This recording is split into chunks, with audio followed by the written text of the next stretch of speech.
Hello दोस्तों, welcome to सहयोग academy online platform. दोस्तों, एमपीपीएससी में जो मुख्य परीक्षा मैथमेटिक्स से गणित विषय उस पर हम चर्चा करने जा रहे हैं। मैथमेटिक्स के सिलेबस में आप देखते हैं कि आरंभ में आपके पास क्या क्या चीज़ें मिलती हैं। पहला टॉपिक आपको मिलता है संख्याएं एवं प्रकार। इसके बाद एक आपको पाठ टॉपिक यहाँ पर मिलता है इकाई मापन की पद्धतियाँ। इकाई मापन की पद्धतियाँ। इसके बाद यहाँ पर आपके पास एक टॉपिक मिलता है जिसका नाम है लाभ एवं हानि।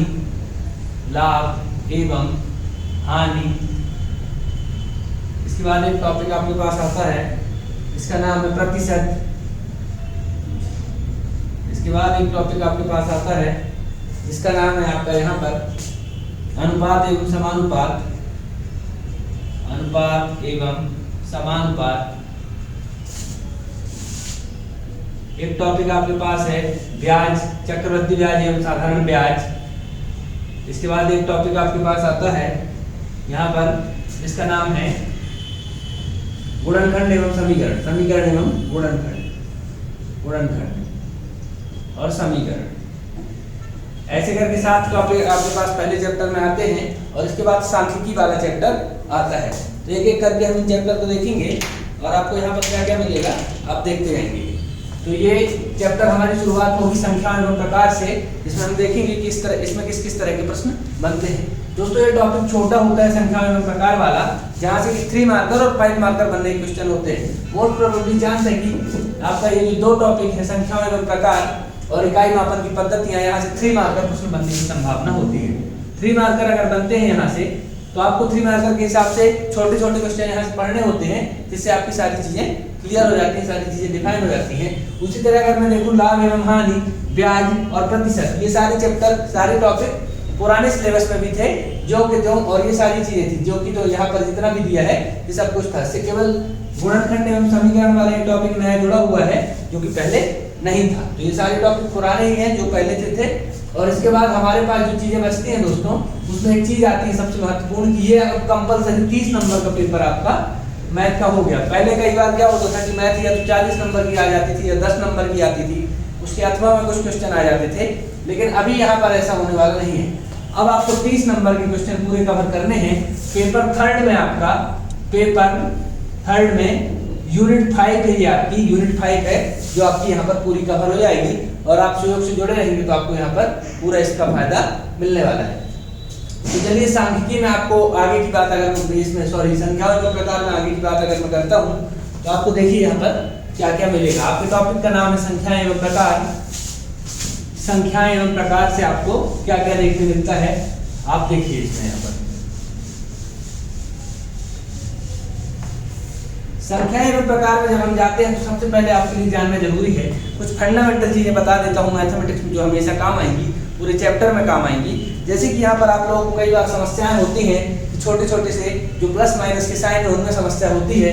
जैसे अगर यहाँ पर कोई प्लस का चीज दी हुई है और यहाँ पर उसके साथ यहाँ पर प्लस लिखा है और यहाँ पर कोई माइनस की चीज दी हुई है तो आपको पता नहीं चलता कि बराबर में क्या आएगा। तो इसमें सबसे महत्वपूर्ण एक ट्रिक है जिसको हमको याद रखना है कि प्लस और माइनस जब भी दिया हो तो इनमें देखना है कि बड़ा निशान किस संख्या का है। जैसे अगर दिया है कि 7 दिया है माइनस का और यहाँ प्लस का निशान लगा है, फिर लिखा है माइनस का 3, तो हमको देखना है कि बड़ी संख्या कौन सी है। तो बड़ी संख्या यहाँ पर कौन सी है, 7 है। और यहाँ पर मान लीजिए प्लस का ही 3 लिखा है, ये 3 प्लस लिखा है, तो आपको यहाँ पर अब क्या आ जाएगा, आपको सीधे सीधे पता है 7 में से 3 जाएंगे तो 4 आएगा। लेकिन आपको देखना है कि बड़ी संख्या में जो निशान लगा है, जैसे बड़ी संख्या में माइनस का निशान लगा है तो यहाँ पर माइनस का 4 आएगा, छोटी संख्या का निशान नहीं आएगा, बड़ी संख्या का निशान आएगा।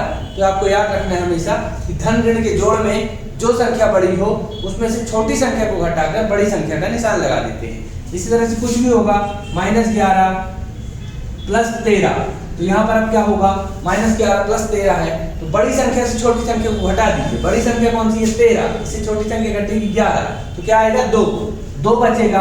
अब बड़ी संख्या का निशान लगाना है तो बड़ी संख्या क्या है 13, तो यहाँ पर धन का निशान है तो धन का निशान लगाने की जरूरत नहीं, धन हर संख्या के पहले से रहता है, आप नहीं भी लगाएंगे तो चलेगा, तो ये 2 आएगा। तो इस तरह से करना है आपको, हमेशा याद रखना है कि बड़ी संख्या का निशान लगेगा अगर एक प्लस और एक माइनस की है तो घटाएंगे और बड़ी संख्या का निशान लगाएंगे। इसी तरह एक कॉन्सेप्ट आपके पास आता है कि अगर कोई संख्या माइनस की है, उसमें माइनस की किसी संख्या का गुणा आता है तो क्या होगा, तो ये संख्या धन की हो जाएगी। क्या हो जाएगी, धन की हो जाएगी। अर्थात जैसे अगर मैं लिख दूं -4 गुणे -3 तो 4 × 12 और ये माइनस अब नहीं लगेगा, यहाँ पर ये धन की हो जाएगी। ऋण ऋण का गुणा धन होता है, ऋण और ऋण का गुणा माइनस और माइनस का इंटू होगा, मल्टीप्लिकेशन होगा तो प्लस की संख्या आ जाती है। ठीक है, जैसे अगर यहाँ पर दिया हो -4 गुणे +3, प्लस का साइन किसी संख्या के आगे लगाना जरूरी नहीं है, हर संख्या में अपने आप में प्लस लगा हुआ होता है अगर उसमें कोई साइन नहीं लगा। तो यहाँ पर क्या आएगा, 4 × 12 आएगा ही और यहाँ पर माइनस का निशान आएगा। मतलब एक प्लस की संख्या है और एक माइनस की संख्या है तो हमेशा माइनस का निशान आएगा। तो ये बात आपको याद रखना है कि ऋण ऋण का गुणा होगा तो धन आएगा और ऋण गुणे धन होगा तो ऋण आएगा। ठीक है, ठीक है, धन और धन का तो धन ही आएगा। जैसे 4 × 3 ऐसे ही लिख दो तो 4 × 12, इसमें निशान की कोई बात ही नहीं है। लेकिन अगर एक संख्या माइनस की है, एक संख्या प्लस की है तो हमेशा माइनस का निशान आएगा। दोनों संख्या माइनस की हैं तो प्लस का निशान आएगा। तो ये चीजें याद रखना है। अब जैसे दो संख्या माइनस की है, -7 -6 और -4, तब इसका उत्तर क्या आएगा, तो हम इनको सबको जोड़ देंगे। अगर सारी संख्याएं माइनस की हैं और इस फॉर्म में लिखिए तो सबको जोड़ दीजिए, 7 × 6 13 और 13 × 4 17 आएगा और निशान आएगा ऋण का। अगर सारी संख्याएं ऋण की हैं तब कोई समस्या नहीं है, ऋण का ही निशान आएगा। सारी संख्याएं धन की हैं तो धन का ही निशान आएगा। और अगर धन ऋण की है तो बड़ा निशान आएगा। जो बड़ी संख्या में, जैसे बड़ी संख्या 13 है तो बड़ी संख्या का निशान आएगा। जैसे बड़ी संख्या का मार्क क्या है, प्लस है, तो यहाँ पर प्लस का 2 आया है। तो ये कुछ बेसिक कॉन्सेप्ट होते हैं गणित में जो बहुत जरूरी होते हैं और बहुत बार काम भी आते हैं। तो यहाँ पर प्लस माइनस धन ऋण की ये बातें आपको छोटी छोटी याद रखनी पड़ेगी जो पूरे गणित में आपको काम आने वाली है। प्रारंभिक लेक्चर में ये सारी चीजें इसलिए बताई जाती हैं ताकि आपको आगे प्रश्न उत्तर करने में दिक्कत ना हो। चलिए चलते हैं आगे। अगर मैं बात करता हूँ संख्याओं की, जो हमारे टॉपिक में आता है, तो संख्याएं क्या है दोस्तों, तो जिस तरह से आपकी हिंदी का निर्माण पूरी 12 खड़ी से मिलकर होता है, 12 खड़ी से मिलकर होता है, जिस तरह से आपकी इंग्लिश का निर्माण 12 अक्षरों से, आपके 26 अक्षरों से होता है, जिस प्रकार से आपका सारी चीजों का निर्माण होता है, उस प्रकार से मैथ का निर्माण, गणित का निर्माण 10 अंकों से मिलकर होता है। जो 10 अंक इस प्रकार है, इनको हमेशा याद रखिए, आपको पता भी है, कोई बहुत बड़ी बात नहीं। 0 1 2 3 4 5 6 7 8 9 ये मूलभूत नंबर है गणित के, जिनसे मिलकर ही पूरी गणित का निर्माण होगा। हर जगह यही मिलेंगे। अगर कुछ भी गणित में बन रहा है तो इन संख्याओं से मिलकर बनता है, तो इनको हम बोलते हैं मूलभूत नंबर। क्या बोलते हैं, मूल नंबर। क्या बोलते हैं, मूल संख्याएं। मूल संख्याएं आपके पास 3 नंबर में डेफिनेशन लिखने को आएगा कि मूल संख्याएं किसे कहते हैं, तो आप बता देंगे कि 0 से लेकर 9 तक की संख्याएं जो कि मूल संख्याएं होती हैं, गणित का फंडामेंटल कहलाती है। इनको इंग्लिश में बोलते हैं फंडामेंटल नंबर। फंडामेंटल नंबर, ठीक है। अब मूलभूत हो गई है तो अब कुछ व्युत्पन्न इनसे बन के कुछ संख्या नहीं बनती है। जैसे 12 बना तो आप जानते हैं इसी से मिलकर बनेगा, 1 भी यही है 2 भी यही है। 56 बना, 2 लाख बने, 5 लाख बने, कुछ भी बने, 200 बने, 2000, तो इन्हीं संख्याओं से मिलकर बनता है। तो इन संख्याओं से मिलकर जो नई संख्या बनती है उनको हम कहते हैं व्युत्पन्न संख्याएं। क्या कहते हैं, व्युत्पन्न संख्याएं। तो अब याद रखिएगा आप क्या कहते हैं, व्युत्पन्न संख्याएं। व्युत्पन्न संख्या आपके नंबर है, नंबर 2 टाइप के आए हैं यहाँ पर, मूल नंबर और व्युत्पन्न नंबर। प्रकार की बात चल रही है तो संख्याओं के प्रकार एक एक करके हमको देखना है। तो व्युत्पन्न संख्याएं क्या होती हैं, वे संख्याएं जिनका निर्माण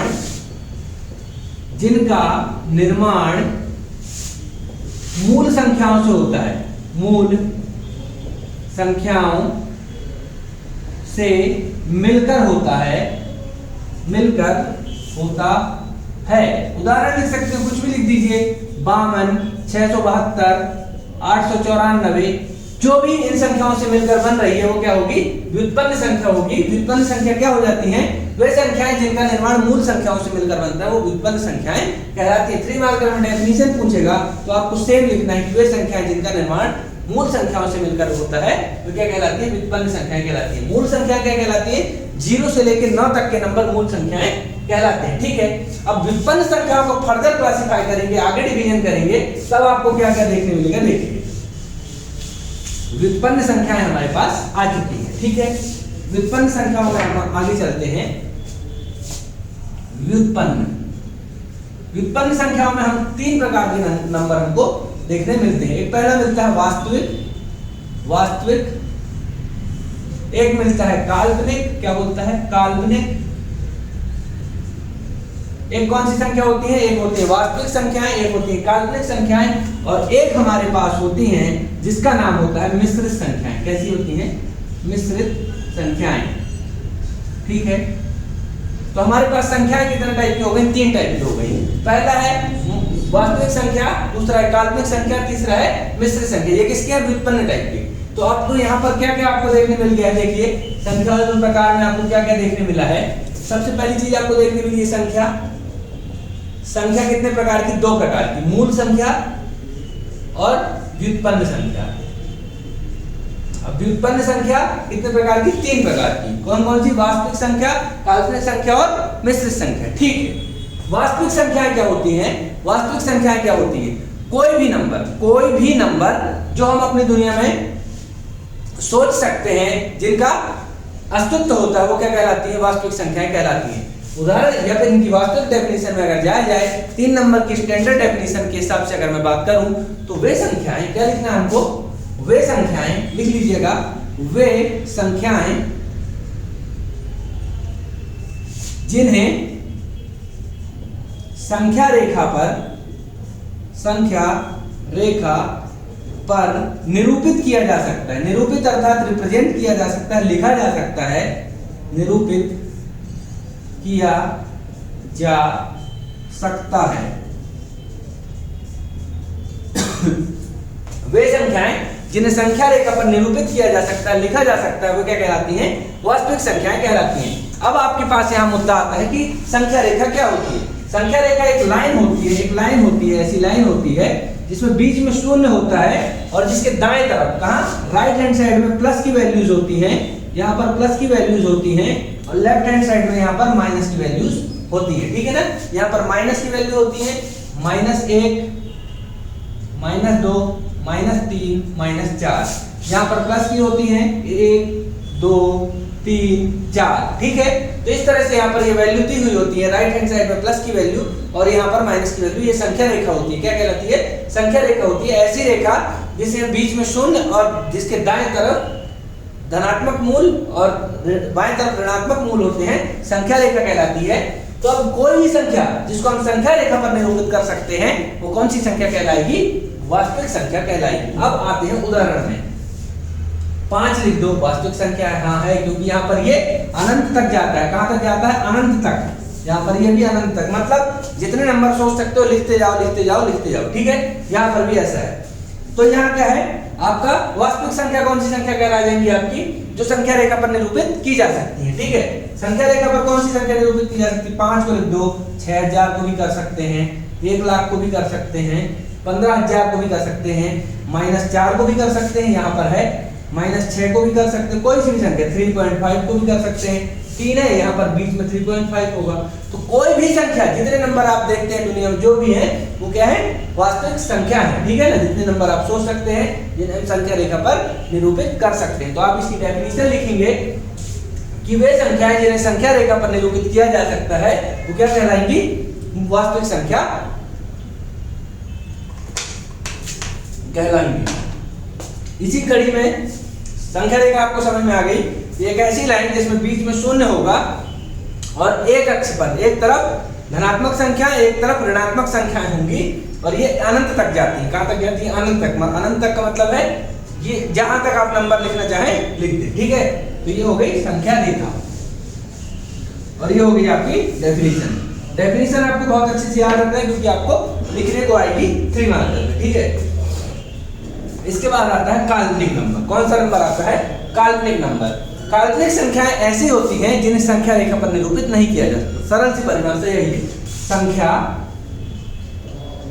रेखा पर निरूपित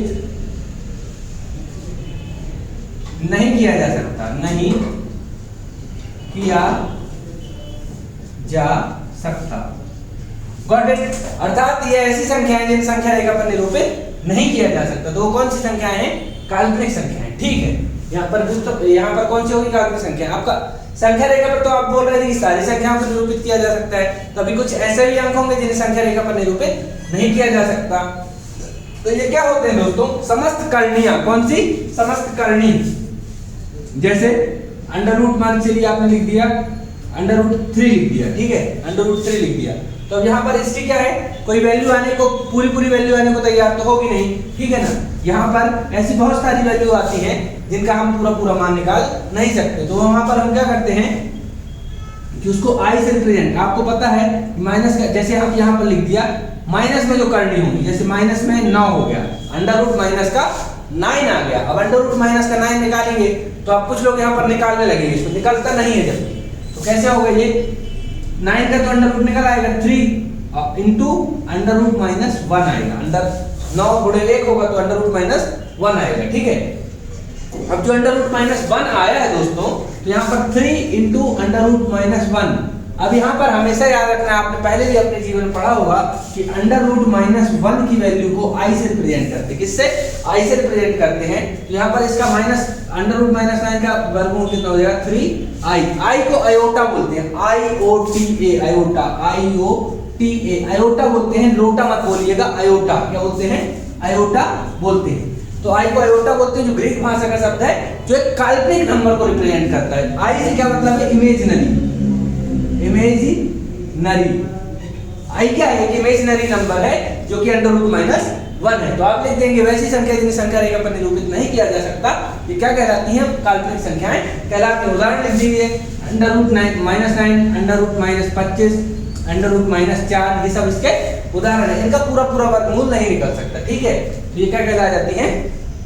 आपकी काल्पनिक संख्या कहलाती है, ठीक है। अब आपके पास एक शब्द आता है जिसका नाम है मिश्रित संख्या। क्या है? मिश्रित संख्या। मिश्रित संख्याएं क्या होती हैं?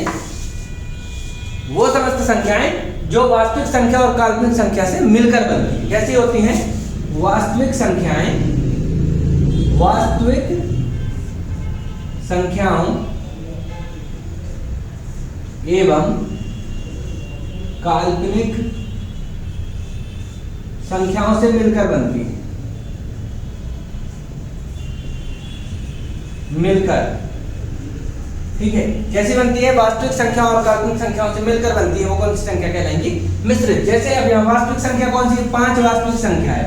अभी मैंने आपको बताया था कि √-9 लिखा है, तो माइनस का यहाँ पर 3i आता है, इसकी वैल्यू 3i। तो 5 + 3i, दोनों संख्या मिल गई, वास्तविक भी मिल गई और काल्पनिक भी मिल गई। तो दोनों को मिलने से जो संख्या बनती है वो कहलाती है मिश्रित संख्या, ठीक है। दोनों के मिलने से जो संख्या बनती है वो क्या कहलाती है? मिश्रित संख्या। यहाँ पर आपको अपन ने अभी क्या पढ़ा? अपन ने पढ़ा कि संख्याएं क्या होती हैं। संख्याएं क्या होती हैं? 0 से लेके 1 तक की संख्या को हमने मूल संख्या का नाम दिया। क्या दिया? 0 से लेके 9 तक की संख्या, 9 तक की संख्या को मूल संख्या। व्युत्पन्न संख्या क्या नाम दिया? जिन संख्याओं का निर्माण डेरिवेशन किससे हुआ है? जिससे मूल संख्याओं से हुआ, वो क्या कहलाती हैं? व्युत्पन्न संख्या कहलाती हैं। व्युत्पन्न संख्या कितने टाइप की होती है? व्युत्पन्न संख्या 3 टाइप की होती हैं, वास्तविक संख्या, काल्पनिक संख्या और मिश्रित संख्या। वास्तविक संख्या क्या होती है? वास्तविक संख्या वो संख्या होती हैं जिन्हें संख्या रेखा पर निरूपित किया जा सकता है। काल्पनिक संख्या कौन सी संख्या होती है? काल्पनिक संख्या वो संख्या होती है जिन्हें संख्या रेखा पर निरूपित नहीं किया जा सकता। इनको किससे रिप्रेजेंट करते हैं? आई से रिप्रेजेंट करते हैं। आई यहाँ पर क्या है? आयोटा है, जो इमेजिनरी नंबर को रिप्रेजेंट करता है। इसको बोलते हैं रियल नंबर। क्या बोलते हैं? रियल। इसको रियल नंबर बोलते हैं, ठीक है। इसको बोलते हैं क्या बोलते हैं? इसको यहाँ पर इमेजिनरी बोलते हैं, इमेजिनरी, ठीक है।